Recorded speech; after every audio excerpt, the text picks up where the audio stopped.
Amrita trust तरफ कुनि कुनि पिलामानंकु नूतन वस्त्र और बिस्कुट प्रदान प्रतिवर्ष परि चलित वर्ष मध्य अमृता ट्रस्ट प्रतिष्ठाता सिपुना साहुक तत्वावधान में तालचेर अंगारुआ बस्ती थिबा सेवाश्रमर कुनि कुनि पिलामानंकु नूतन वस्त्र और बिस्कुट प्रदान करा जैथिला। जय जगन्नाथ जय मां हिंगुला। आज अमृता ट्रस्ट पक्षर जे कि जोटी तालचेर शनिवार हाट स्थित सेवाश्रम छोट छोट बालकों नूतन वस्त्र और बिस्कुट दे मुखरे हस फुटेला Amrita trust foundation.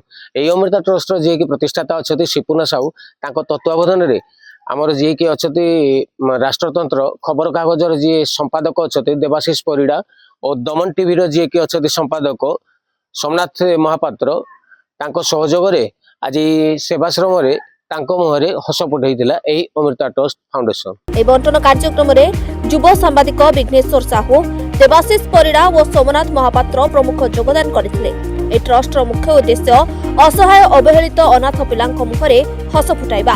Bureau report जनता आवाज।